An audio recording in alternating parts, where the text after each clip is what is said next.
Hello students and welcome to my YouTube channel Anytime Accountancy. Please subscribe my channel and press the bell icon for latest updates. आज हम बात करें class 11th के हिंदी के lesson 8 के जिसका नाम है जामुन का पेड़। इससे पहले लास्ट वीडियो में हमने क्लास 10th के जिस टॉपिक की बात की थी उसका नाम था रिपोर्टेड स्पीच। तो उस वीडियो के लिंक आपको नीचे डिस्क्रिप्शन में मिल जाएंगे। आज हम बात करें जामुन का पेड़ जो कि लेसन का नाम है और इसके राइटर यानी कि ऑथर हैं लेखक कृष्ण चंद्र। और इसका जो मेन पर्पज़ है लेसन का मोटिव है जो मेन फोकस है सरकारी तंत्र व उसकी लेट लतीफ़ी व जटिलता पर कटाक्ष। तो जो लेसन है जामुन का पेड़ इसमें सरकारी तंत्र है जो उसकी लेट लतीफ़ी या वो कितना मुश्किल जटिल है कितना लेट लतीफ़ वो काम करते हैं उस पर कटाक्ष किया गया, करारा कटाक्ष है उस पर। तो इसके अगर हम मेन कैरेक्टर्स की बात करें तो इसमें एक आदमी है जो जामुन के पेड़ के नीचे दबता है। सेकंड इसमें मेन है जामुन का पेड़। उसके अलावा माली चपड़ासी सरकारी अफसर हैं। फॉर एग्जांपल इसमें काफ़ी सारे एग्जांपल्स हैं, इसमें क्लर्क वगैरह है, secretary, joint secretary, chief secretary. तो इस तरह से काफ़ी अफसर हैं। और उसके अलावा सरकारी महकमे अलग अलग, कृषि महकमा अलग है, कल्चरल अलग है, हॉर्टिकल्चर अलग है। तो इस तरह से सभी अलग अलग महकमे भी हैं। तो पूरा लेसन इन्हीं मेन जो करैक्टर हमने अभी बात की इन्हीं के आसपास घूम रही है पूरी कहानी। तो अब हम बात करेंगे फुल कंप्लीट लेसन की और उसके बाद इनके टेक्सचुअल क्वेश्चन की भी बात करेंगे। यहाँ पर अब हम बात करते हैं लेसन की।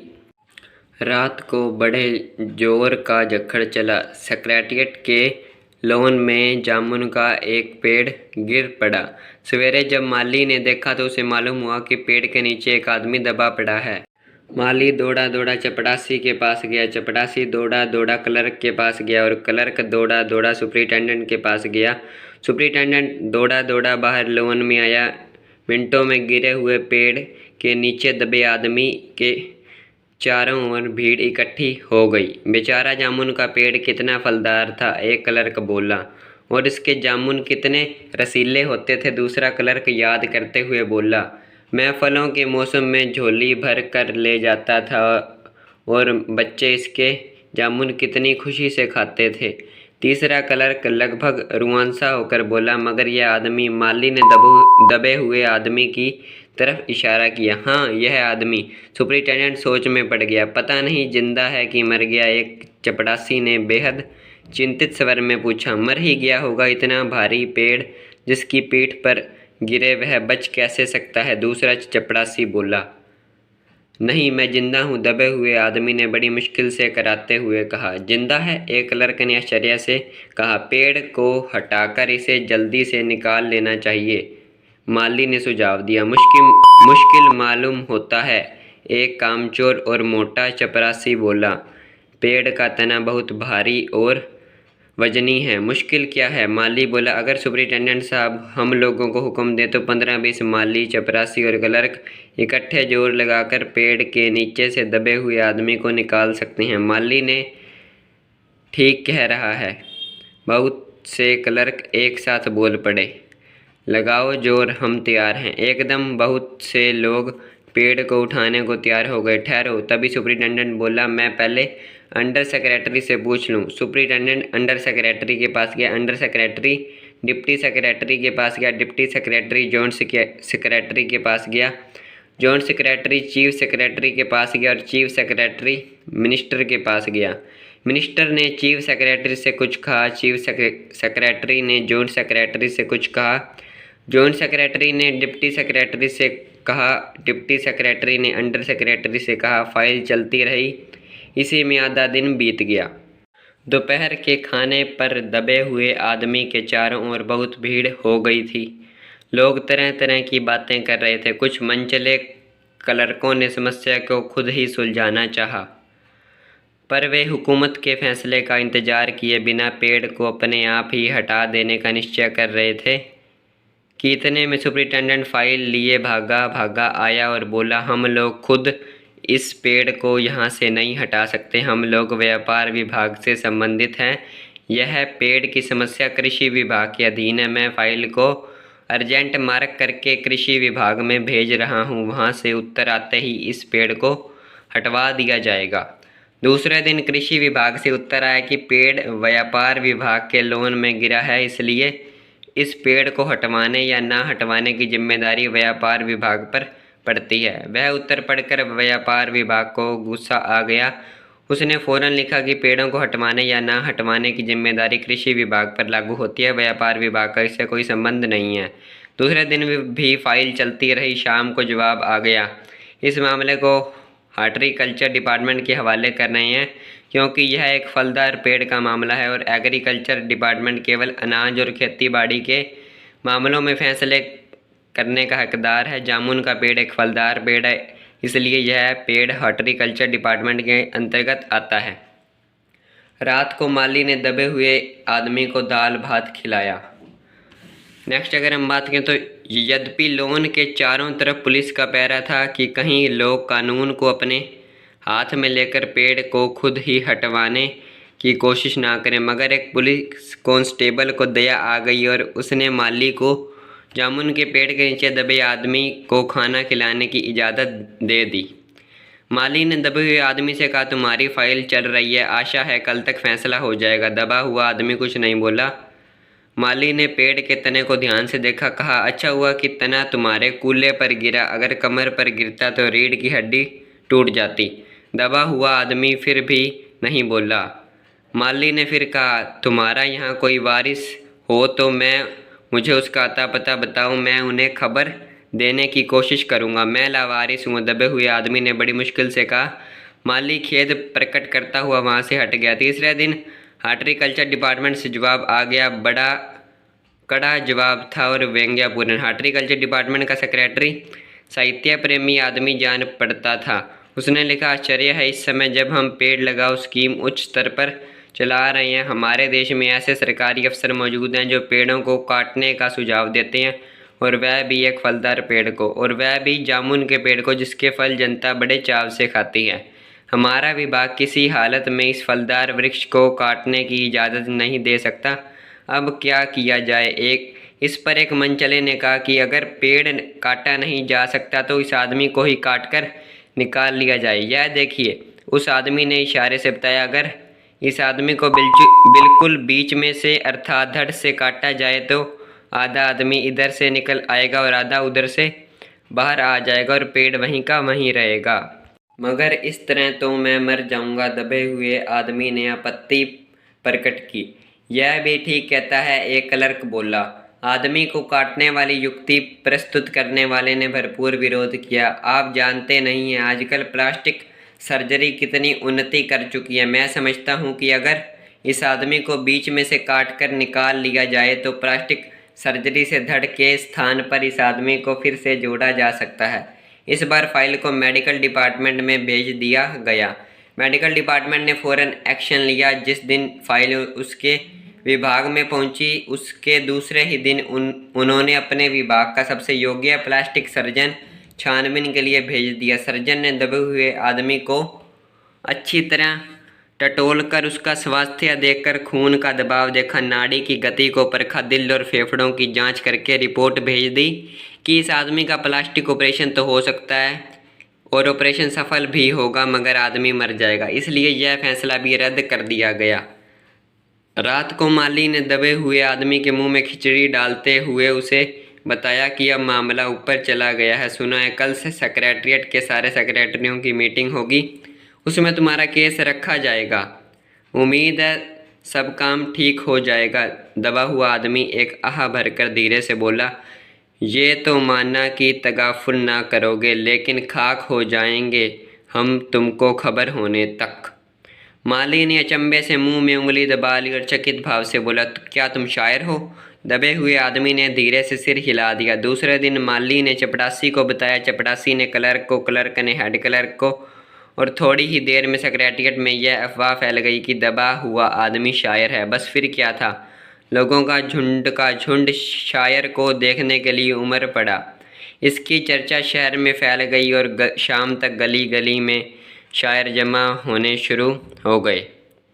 सेक्रेटरिएट का लॉन भांति भांति के शायरों से भर गया और दबे हुए आदमी के चारों ओर मुशायरे का सा वातावरण पैदा हो गया। सेक्रेटरिएट के कई क्लर्क और अंडर सेक्रेटरी तक जिन्हें साहित्य और कविता से लगाव था रुक गए। कुछ शायर दबे हुए आदमी को अपनी गज़लें और नज़में सुनाने लगे। कई क्लर्क उसको अपनी गज़लें दुरुस्त करने पर मजबूर करने लगे।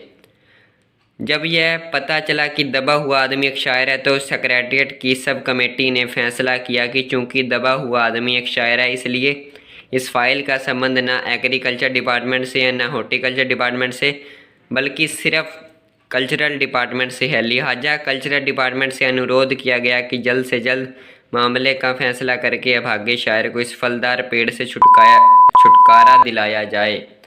फाइल कल्चरल डिपार्टमेंट के अनेक विभागों से गुजरती हुई साहित्य अकादमी के सेक्रेटरी के पास पहुंची। बेचारा सेक्रेटरी उसी समय अपनी गाड़ी में सवार होकर सेक्रेटेरिएट पहुंचा और दबे हुए आदमी से इंटरव्यू लेने लगा। तुम शायर हो? उसने पूछा। जी हाँ, दबे आदमी ने जवाब दिया। क्या उपनाम रखते हो? ओस। ओस? सेक्रेटरी जोर से चीखा। क्या तुम वही ओस हो जिसका कविता संग्रह ओस के फूल अभी हाल ही में प्रकाशित हुआ है?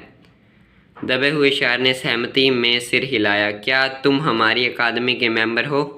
सेक्रेटरी ने पूछा। नहीं। आश्चर्य है? सेक्रेटरी जोर से चीखा।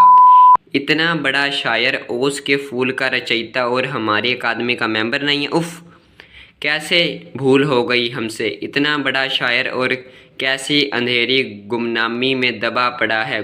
गुमनामी में नहीं, एक दरख्त के नीचे दबा पड़ा हूँ।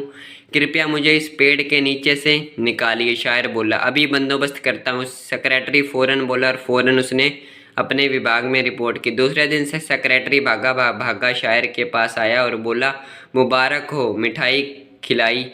हमारी सरकारी साहित्य अकादमी ने तुम्हें अपनी केंद्रीय शाखा का मेंबर चुन लिया है। यह लो चुनाव पत्र, मगर मुझे इस पेड़ के नीचे से तो निकालो। दबे हुए आदमी ने करा कर कहा। उसकी सांस बड़ी मुश्किल से चल रही थी और उसकी आंखों से मालूम होता था कि वह घोर पीड़ा और यातना में पड़ा है। यह हम नहीं कर सकते, सेक्रेटरी ने कहा, और जो हम कर सकते थे वह हमने किया, बल्कि हम यहाँ तक तो कर सकते हैं कि अगर तुम मर जाओ तो तुम्हारी पत्नी को आर्थिक मदद दे सकते हैं। अगर तुम दरख्वास्त दो तो हम वह भी कर सकते हैं।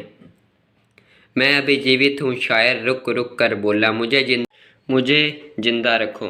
मुसीबत यह है, सरकारी साहित्य अकादमी का सेक्रेटरी हाथ मलते हुए बोला, हमारा विभाग सिर्फ कल्चर से संबंधित है। उसके लिए हमने फॉरेस्ट डिपार्टमेंट को लिख दिया है और अर्जेंट लिखा है। शाम को माली ने आकर दबे हुए आदमी को बताया, कल फॉरेस्ट डिपार्टमेंट के आदमी आकर इस पेड़ को काट देंगे और तुम्हारी जान बच जाएगी। माली बहुत खुश था। दबे हुए आदमी का स्वास्थ्य जवाब दे रहा था, मगर वह किसी न किसी तरह अपने जीवन के लिए लड़े जा रहा था। कल तक सवेरे तक किसी न किसी तरह उसे जीवित रहना है।